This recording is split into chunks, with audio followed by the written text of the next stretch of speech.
Most people think prompting's just typing what you want into ChatGPT, but the pros use a structure, and that changes everything. In this crash course, you'll learn the complete prompt framework that helps you turn vague instructions into expert-level output consistently. I'll show you the 6 elements behind every great prompt, 4 power-up techniques that instantly boost quality, how to avoid the most common mistakes even advanced users still make, and how to chain prompts together to solve complex problems step by step. You'll also see real-world examples, from resume rewrites to data analysis. So by the end, you won't just understand prompting, you'll own it. Let's start with the core of great prompting. When most people interact with an AI model, they give it a quick command like, summarize this or write something fun. It's a natural first step, but often those prompts are too vague to produce consistently useful results. To get reliable, accurate, and relevant output from large language models, you need structure. Here's the full prompt framework I recommend. Context, role, task, instructions, format, examples. This structure is flexible, quick to apply, and works across everything from simple writing tasks to multi-step reasoning, coding, or content generation. Let's break it down. Not just what each part means, but when to use it and how to write it effectively. 1. Context. Give the model the world it needs what it is. Background information the model needs to perform the task correctly. Examples of context. A. Paragraph, document or dataset. A scenario. For example, you're helping a small business launch a website. The intended audience, for example, this is for 12-year-olds or C-suite executives. Any relevant constraints or assumptions, when to use it. Whenever your task depends on a situation, audience, source material, or previous step. Best practices. Put it near the top of your prompt, right after or before the role. Clearly separate it using tags or line breaks. Keep it focused. Only include what's relevant. 2. Role. Assign the identity. What it is tells the model who it is, how to behave in this moment. Why it matters. Roles influence tone, knowledge, and behavior. Models don't assume roles on their own, even if the task seems obvious. When to use it. Almost always. It's essential for stylistic or expert-driven responses. Best practices. Be specific. You are a financial advisor who specializes in small businesses. Add tone or expertise when needed. You are a witty copywriter targeting Gen Z. 3. Task. What do you want it to do? What it is. The action you want the model to perform. Write, analyze, summarize, translate, generate ideas, etc. When to use it always. This is the anchor of your prompt. Best practices use clear action verbs. Summarize, rewrite, list, explain. Avoid vague phrases like help me with this or make it better. Be exact about the outcome you want. Pro tip. If you can't explain the task in one sentence, break it down into subtasks. 4. Instructions. How should it be done? What it is. Guidelines for tone, structure, level of detail, constraints, or style. When to use it. Whenever there's more than one valid way to do the task and you care about how it's done. Best practices. Be directive. Use active voice. Keep it under 150 words. Guide style. Make it sound conversational and friendly. Limit ambiguity. Avoid technical jargon. Pro tip. Use instructions to fix close but not quite outputs. The model often gets the task. It just needs better guidance on how. 5. Format. Control the output layout. What it is defines the structure of the response. Bullet list, paragraph, table, JSON, code block, etc. When to use it. When readability matters, or if you're skimming, parsing, or integrating the output. Best practices. State the format explicitly. Return the answer as a 2-column markdown table. Set limits. 3 bullets max. No more than 100 words. Label sections when needed. Use headings for each part. Introduction, key points, and conclusion. Pro tip. Even creative outputs benefit from format. It reduces rambling, repetition, and hallucination. 6. Examples. Show, don't just tell what it is. Samples that demonstrate the style, tone, or structure of the output you want. When to use it. When the model misinterprets your intent, or when the task involves stylistic nuance. Best practices. Keep them short and easy to scan. Use consistent formatting, e.g., tags or line breaks. Make sure your examples actually match your ask. Pro tip. If you find yourself explaining too much, stop. Just show an example. It's often the most powerful guidance you can give. Ordering matters and repeating helps. Now that you've seen all 6 elements of the framework, here's one crucial principle to keep in mind. LLMs process prompts token by token, sequentially, which means order matters. Start with context and role so the model knows where it is and what it's doing. End with the task. This focuses attention on the actual goal. If the prompt is long, restate the task or key instruction at the end. Example. Start. You are a career coach. Middle. Context. Here's the resume and job description. End. Your task is to write a tailored cover letter using this information. Yes, repetition may feel unnecessary to a human, but it helps the model stay focused. What you've learned. Here's a quick recap of the complete prompt framework we've just covered, along with guidance on which elements are essential and when to use the optional ones. Feel free to pause the video to read through the summary table shown.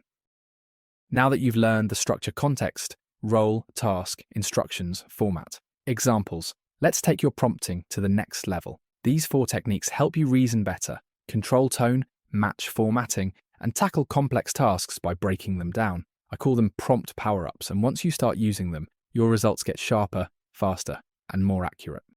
Power-up 1. Step-by-step reasoning. What it is, this tells the model to think out loud to reason through a problem before jumping to the final answer. Why it works. LLMs aren't naturally logical. If you ask for a conclusion directly, it might guess. But when you prompt it to think step by step, it builds out its logic and the results are more accurate, especially for planning, analysis, or decision-making. When to use it. Business strategy. Educational explanations. Coding, math, analysis, trade-off decisions. Example, you are a nutritionist. A patient wants to lose weight but hates vegetables. Think step by step. List possible dietary strategies. Evaluate pros and cons, then give your best recommendation. Result, a more thoughtful, flexible, and actionable answer instead of a generic plan. Best practice, ask for reasoning first, then conclusion last. Power up 2, few-shot prompting. What it is, you give the model a few examples of the kind of output you want before your actual task. Why it works. LLMs are pattern recognizers. Showing them 1 to 3 examples sets the tone, structure, and logic, and the model mirrors it. When to use it. Writing or tone mimicry, customer support or chatbot replies, translating formats, units or tones, email or headline generation. Look at this example. You can try copying and pasting it into any LLM chatbot to test the model's output. Best practice, keep your examples short and clean, stick to the same format, label clearly if needed. Power up 3, deep role prompting. What it is, instead of just you are a doctor, can give the model a rich persona, their tone, expertise, audience, and purpose. Why it works. This gives the model better anchoring. It draws from the right domain, tone, and goals. Responses feel more authentic and accurate. When to use it. Advice, education, coaching, copywriting, interviews, or simulations. Example, you are a senior product manager mentoring a junior designer. The designer is frustrated because engineering keeps rejecting their mock-ups. Explain how to give effective feedback to engineers warmly, constructively, and using examples. Best practice. Include tone and audience context. You're explaining this to a frustrated 25-year-old just starting out. Power up 4, prompt chaining. What it is, break big prompts into multiple smaller steps. Each output becomes input for the next stage. Why it works. When you ask for too much at once, the model either skips steps or gives vague results. Chaining keeps it focused, and you get better output at each stage. When to use it. Writing pipelines, data workflows, creative generation. Example, analytical workflow. Step 1. Here's a CSV of customer churn data. Identify 3 key patterns. Step 2. Now explain those patterns in plain English for a non-technical CEO. Step 3. Write a 3-line recommendation based on those findings. Result insightful, clear, and easy to use output, with logic preserved at every step. Best practice. Don't rush. Use the model like a pipeline, stage by stage. Each prompt should do one thing well. Now that you've learned how to structure effective prompts and apply advanced techniques, it's just as important to avoid the common mistakes that still trip up even experienced users. Here are 4 of the most frequent pitfalls and smarter alternatives you can use right away. Mistake 1. Being too vague about the goal. What goes wrong? If your prompt is open-ended, the model fills in the blanks, often with generic or misaligned content. It doesn't know who the output is for or what to prioritize unless you say so. Vague prompt. Summarize this. Better prompt. Summarize this article in 3 bullet points for a busy executive. Focus on strategic takeaways, not technical details. Keep each point under 20 words. Takeaway. Be specific about the audience, focus, and format. The clearer your target, the better the response. Mistake 2. Trying to do too much in one prompt. What goes wrong? Overstuffed prompts that ask for too many things at once often lead to shallow or incomplete responses. Overloaded prompt. Write a blog post about AI in healthcare, including benefits, risks, research, and a call to action. This crams multiple tasks into one. The model may skip parts or gloss over them without depth. Better approach. Prompt chaining. List 3 key benefits and 3 risks of AI in healthcare. Turn these points into a 500-word blog post using a neutral tone. Add a one-line call to action, encouraging newsletter sign-up. Takeaway: for better structure and depth, break big asks into smaller prompts. Prompt chaining helps the model stay focused and organized. Mistake 3. Burying the task. What goes wrong? If the task is mentioned too early or hidden in the middle of extra info, the model may lose focus or miss it entirely. Unclear prompt: you are a content editor. This article needs to be more engaging for young readers. It covers climate change impacts. Please rewrite it. The instruction is buried between context and vague setup, easy for the model to misinterpret or skip. Better prompt: you are a content editor. Your task: rewrite this article to make it engaging for 12-year-olds. Short, clear, and the instruction is easy to follow, especially with your task just before the output. Takeaway: in longer prompts, always put the key task at the end or clearly mark it. Don't make the model hunt for your instruction. Mistake 4. Giving up after 1. Try what goes wrong. If the first answer is generic or off target, many users assume the model can't do better, when in reality, a slight tweak might fix everything. First try: list risks of remote work. Results: distractions, isolation, poor communication. Iterated prompt: list 5 cybersecurity risks of remote work for a compliance officer at a financial institution. Include a one-line mitigation tip for each. Now you get relevant, expert-aligned output, and it's actually usable. Takeaway: prompting is iterative. A few extra words can unlock way better results. Refine before retrying. Real-world prompt demonstrations. We've covered the structure of a great prompt, the techniques that make it more powerful, and the mistakes that can undermine it. Now let's put it all together with 4 real-world prompt demos, each showing a clearly defined role, a useful task, proper context and formatting, optional enhancements like step-by-step reasoning or few-shot examples. Each of these is practical and immediately reusable. Prompt 1. Résumé rewrite for impact. Goal: improve a resume summary to emphasize leadership and measurable results. Prompt: you are a recruiter reviewing a mid-level candidate's resume. Context: the current summary focuses on job responsibilities but lacks measurable achievements. Task: rewrite the summary to highlight leadership, business impact, and metrics. Format: 3 to 4 bullet points, no more than 15 words each. What it demonstrates: defined role, clear goal, output format, specific writing style.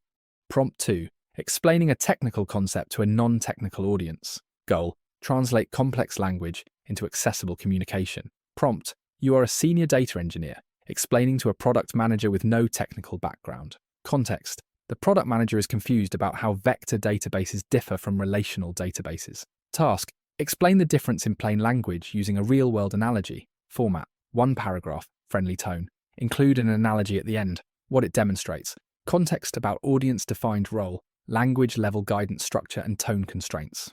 Prompt 3. Structured marketing content for SaaS. Goal: generate structured copy ready to plug into a presentation or campaign. Prompt: you are a SaaS marketing strategist. Context: the product is a task management app aimed at remote teams. Task: generate 5 marketing slogans that appeal to team leads trying to improve team productivity. Format: markdown table with 2 columns, slogan, key message. Instructions: keep each slogan under 10 words, make it action-oriented. What it demonstrates: role and product context, format control, word limits, message alignment. Prompt 4. Analytical workflow with chaining goal. Extract insights from a dataset, translate them, and make recommendations. Step 1 prompt. Context: this CSV includes user churn data by subscription tier, usage patterns, and support interactions. Task: identify the top 3 factors that correlate with churn in the Pro tier. Format: bullet list with short explanations. Step 2. Prompt. Context: use the 3 churn factors you identified. Task: translate them into plain English risks that a non-technical executive would care about. Format: 3 sentences, business-friendly tone. Step 3. Prompt. Task: based on those risks, draft a recommendation for reducing churn in the next quarter. Format: 1 paragraph, maximum 75 words. What it demonstrates: prompt chaining across tasks. Format control, translation of data into decision-making language. Final wrap-up: what you've learned about prompting. You've just learned the core skills that separate casual prompting from real control over AI. Here's what you should walk away with. 1. Structure is everything. Start with the right context and assign the AI a clear role. Define the task precisely. Tell the model what format you want the answer in. Put your instruction at the end. That's where the model pays attention. 2. Use techniques to guide quality. Step-by-step reasoning improves logic and problem-solving few-shot examples show the model what good output looks like. Role prompting shapes tone, voice, and audience awareness. Prompt chaining breaks complex tasks into manageable stages. 3. Avoid common prompting pitfalls. Don't be vague, define the goal, audience, and format, so the model knows what good looks like. Don't overload one prompt. Split multi-part tasks into smaller, focused steps. Don't bury your instruction. Place the key task at the end for maximum clarity and impact. Don't stop after one try. Iterate and refine. Even small tweaks can dramatically improve results. Final thought, prompting is a skill you design, test, and refine. It's not about clever wording, it's about clear thinking. Learn to structure your prompts well, and the AI becomes not just useful, but reliable. Thanks for watching, and I'll see you in the next one.